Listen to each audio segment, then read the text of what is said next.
putting together a quick video for you all, this kitchen cart.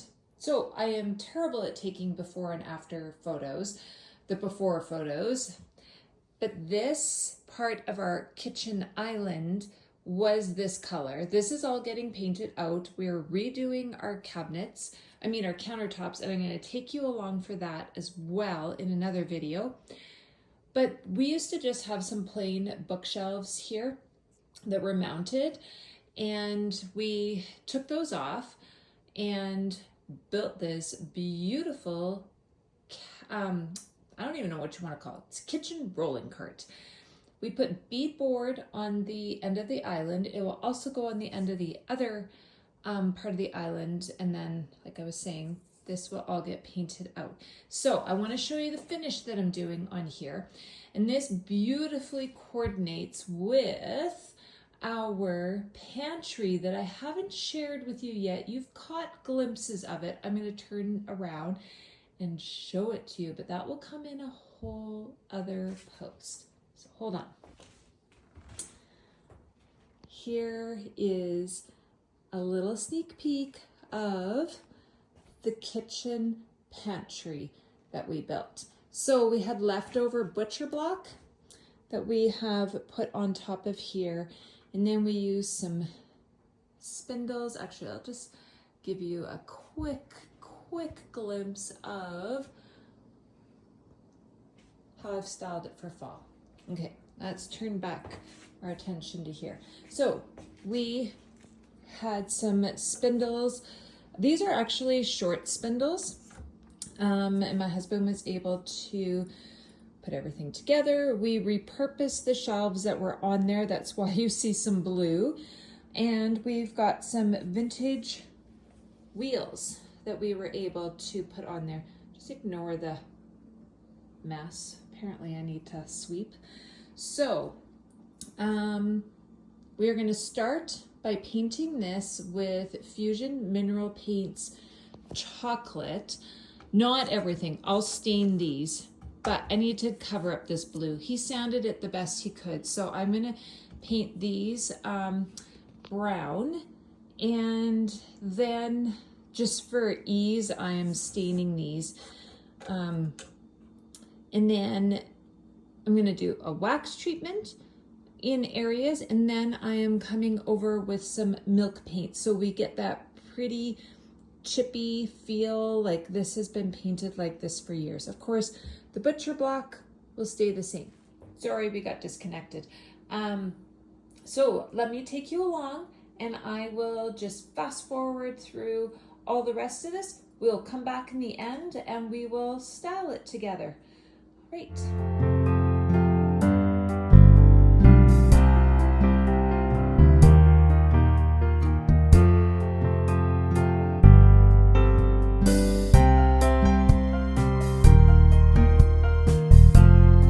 Okay, so I have just one coat of the chocolate on here. Sorry for the shaky video. And I did like all the way to the edges. It came over, and sometimes I hit that. It doesn't matter. I'm now going to stain all of this stuff. I'm going to stain these edges, and then we'll come back when I go to put the wax on. I'm staining with Saman's Dark Oak. It's one of my favorites, and it's a water-based stain, so it won't be stinky in here at all, because I am painting in my kitchen today. So I'm just going to, I'm not going to video this part. I'm just going to put some gloves on. I'm going to pour it into a cup, and I'm going to use a foam brush and get her done. And then we'll be back when it's dry. All right, so I've got this all done, and I taped off the top so that I didn't get any paint on my butcher block, and I wasn't concerned about full coverage. So this is good. Next, what I'm doing is I'm mixing up milk paint. I've used the Hotel Robe. Usually I use Sturbridge White, I think it's called, but I didn't think I was gonna have enough for this. So I've done that. Now I've mixed up 3 heaping tablespoons of, oh my goodness, milk paint and equal parts water. A lot of times I'll mix it thicker because I like that kind of gritty, chunky look, and I don't mind if this gets that a little bit, but I don't want that much. So I'm still letting that thicken up a little bit. I'm taking a wax, like a candle here, and you don't have to do this, but in some of the places where I feel like it's going to be more worn and I definitely want this to come through, I am going to rub this on. The other reason why is because even though most times I get crackling with milk paint and that chippiness, sometimes it doesn't always work. So at least having this rubbed on in certain places guarantees that I'm going to be able to see my stain through here a little bit. I will be using my heat gun as well, and that will also help. I kind of feel like if it just hits the high points, it'll be good. And then I'll just, you know, here and there. And it's actually not even going to come through on every single spot that you wax. That is just my experience with it. So I'm going to go ahead and finish this up. And then when I'm ready to paint, it's probably going to take 2 or 3 coats, but I'll come back and show you the thickness of it when I get started. All right, I'm ready. I'm going to try this. This is about how thick it is. Like, it's not super thick. It's going to take a few coats, like I was saying. And I also wanted to say, there might be some spots where you get like chunky bits. You probably can't see that. Let me see. Chunky bits of wax. I like to leave it because I'm basically guaranteed that we're going to get some peeling there. And put on more wax than you think you're going to need because, like I said, it's like not going to reveal everywhere. So I don't know if you can see, like, I really put a lot of wax on this shelf, but this is not all going to show. I'm using quite a large brush. This is the Stallmeister, and it's this series 2010-45. So I am most likely going to have to go get a smaller brush for my spindles, but I wanted to have something a little bit bigger for doing the shelving part.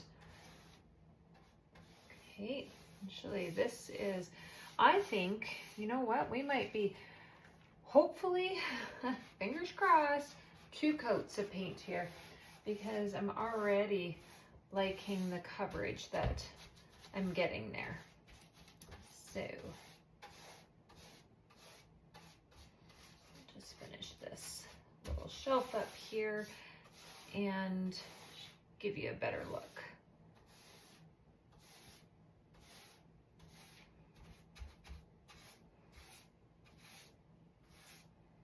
Now, in the past, I have applied the heat to actually dry it. I don't know if that is necessary. That's my coverage right now. I don't know if it's necessary to dry each layer with the heat gun, but I know doing that, I have got some fabulous cracking. So I think what I'm going to do is I'm going to get the edges all done and the top, and then I'll maybe come back in and dry them with the heat gun, and then I'll do my spindles. So I'll be back. Okay. You can see, I hope you can see this beautiful cracking that is happening here. So I think what I'm going to do is mix my paint up just a little bit thicker. because it does always crackle better with thicker paint. So I'm happy with this, and I am getting some more crackling, but this is the best. So I think that's what I will do, is mix up some more paint, thicker. And then I'm gonna go ahead and I'm gonna finish putting it all on everywhere, and then we will come back and dry it some more. Okay, I just wanted to show you 2 coats, and I heated it, and look at that beautiful crackling I'm getting. So I do want a bit more coverage than that, so I think I'm gonna hit it again very lightly. I don't mind a little bit of this peeking through because I'm gonna sand this too, so we're gonna get some of this coming through, but there's a couple areas back there that I would like better coverage. So I'm gonna go ahead and do that. All right, I wanna show you what we're looking like. This is 1 full coat on the legs. That was 2 coats on the top.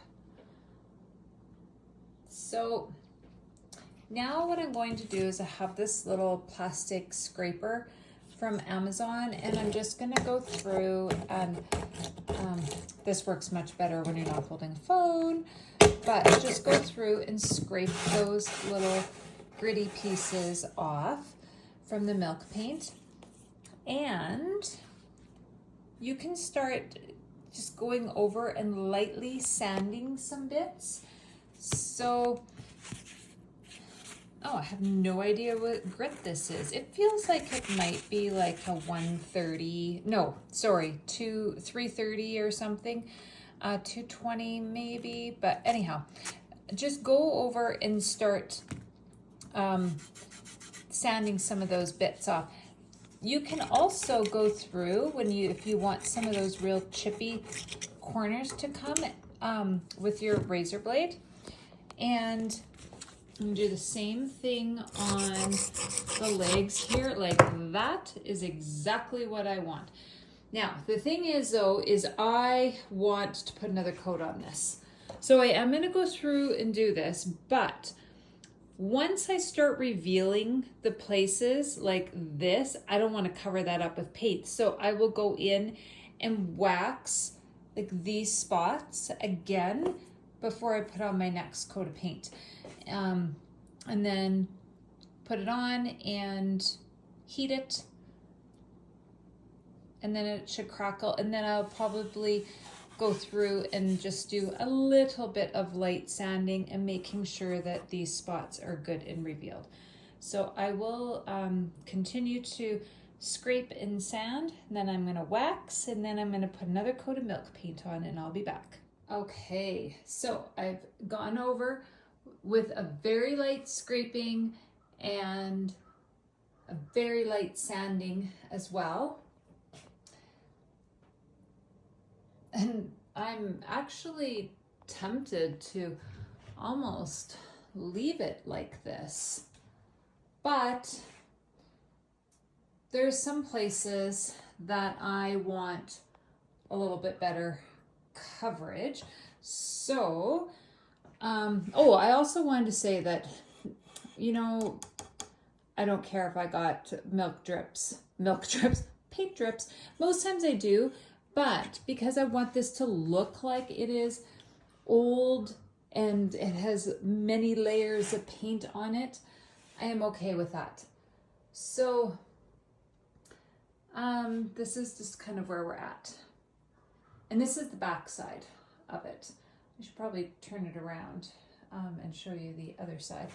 But we'll do that in a second. So anyhow, I'm going to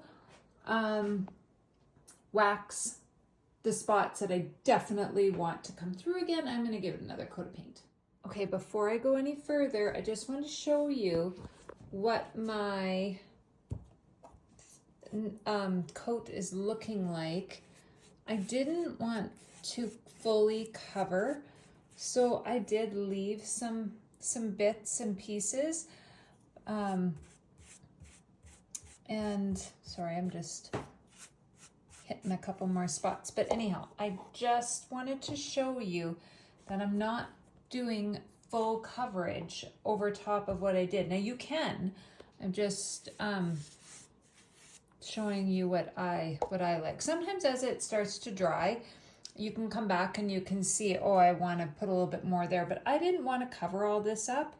And even the spots that I waxed, some of it I went full coverage over top, and some I didn't.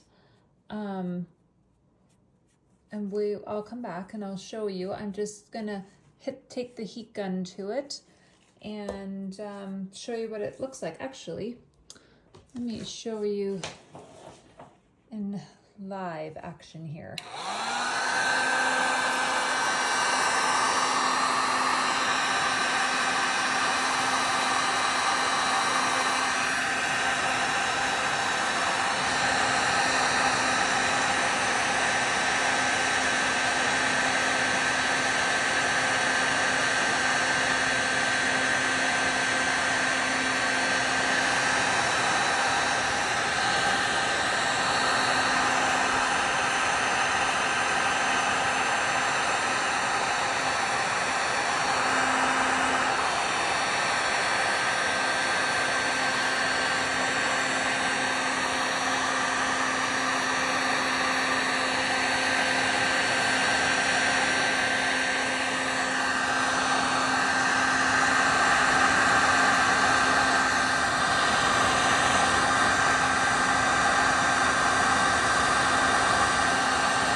Okay, so a couple things I want to point out. Did you see how I dried this before and you could start to see some of the crackling?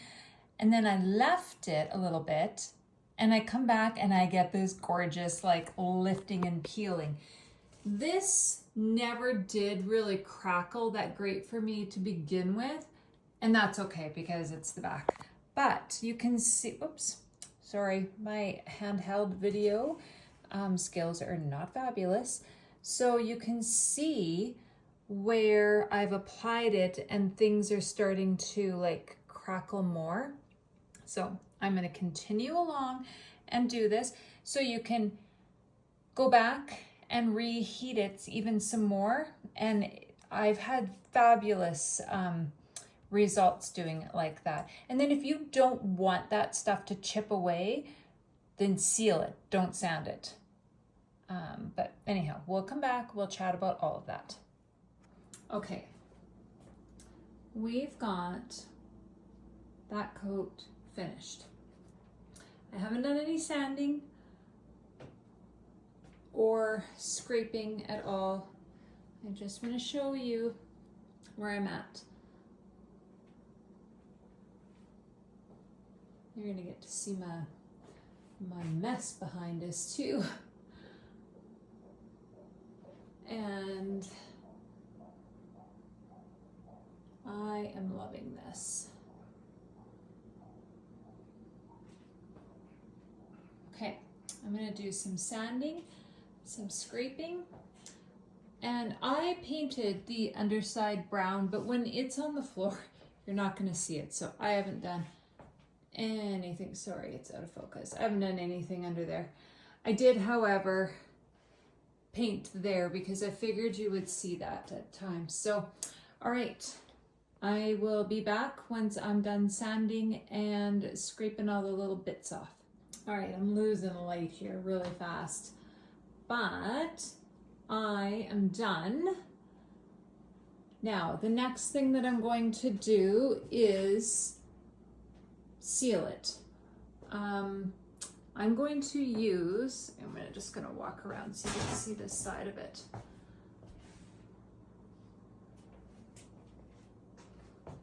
So I'm gonna use clear wax. And you could actually, do this in a couple different ways. So you could use clear wax, and if you wanted it even more aged looking and for some dark wax to like sink down into all these cracks, do clear wax, then dark wax. And the reason is then you've got, if you put your dark wax on too heavy, you can at least go back and take your wax off. It's easier if you have clear underneath of it. You could also use like Fusion Mineral Paints Tough Coat or any other clear varnish too, but I'm just going to clear wax it and then it's going to be done. So I will do that, and then we will come back tomorrow and we'll get it all styled up. So absolutely loving this. And if you want like better coverage than what I have, then you just keep going. But this is the look that I wanted and I am very happy with it. So anyhow, we'll see you tomorrow.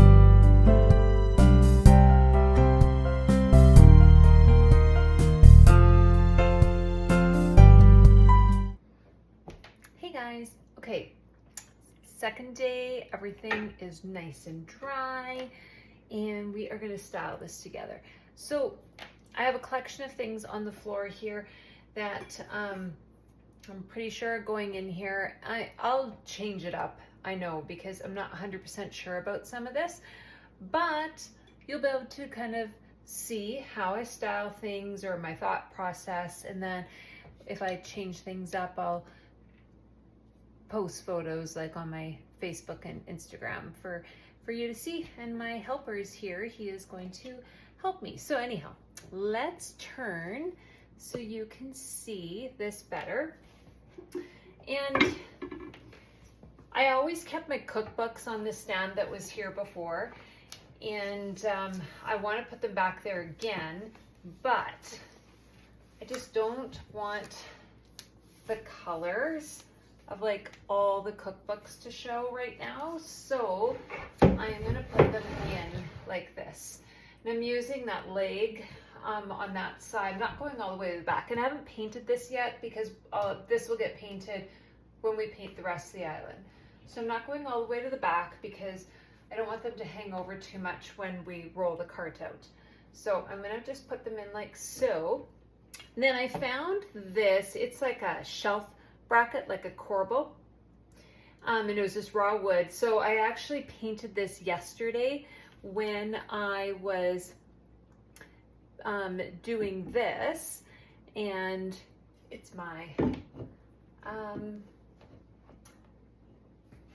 oh my goodness, whatever you call it, to hold my books up. All right, then I thrifted this. I just realized it was really dusty on the bottom, and with the intentions of giving it a makeover. So that will happen, but for now it is going to go up here, and my pumpkin pie plate is going to sit on top of there. Okay, and I just realized that this is flipped, but that's okay. All right, then I think I'll just move that back a little bit. I just have a tiny little doily and a cute little turkey that is going to go there. On the bottom, oh, I also thrifted these cute little, I don't know, are they like for making little tarts, I think? I'm not sure, but I'm going to put a little pumpkin in them, and they are going to go right there. And then these are also from my thrifting adventures. This is like a letter holder, but it is going to be for plates. And I'm going to put these two plates in there. So they're both the same. And I do have a bowl that I thought could fit in, but it won't fit. So I'm going to just put that bowl beside here with a little pumpkin in it. And what I plan to do is make something, maybe like a wooden pumpkin or something that can sit here. And then my amber glass with some greenery in it can go behind. I like to layer things. It might be too much for some, and that's okay. I like it. And then I want to soften it a little bit with some more greenery on this side. So this is how I would decorate it. And I do like it. I just like to second guess things a lot. And I wasn't sure about my books here because I didn't like them, all that color showing, but actually this isn't bad at all. So it may just stay like this. So I will snap some photos so you can see some better photos of all of this. So thanks for joining me. Let me know in the comments if you want to see more photos like this, videos like this. Would you have liked to have actually seen the build? Is that something you're interested in, or are you just happy to see the finish and the styling? Do you even want to see the styling? So let me know. I'm just trying out a few different things. So thanks for joining me. See you next time. Bye.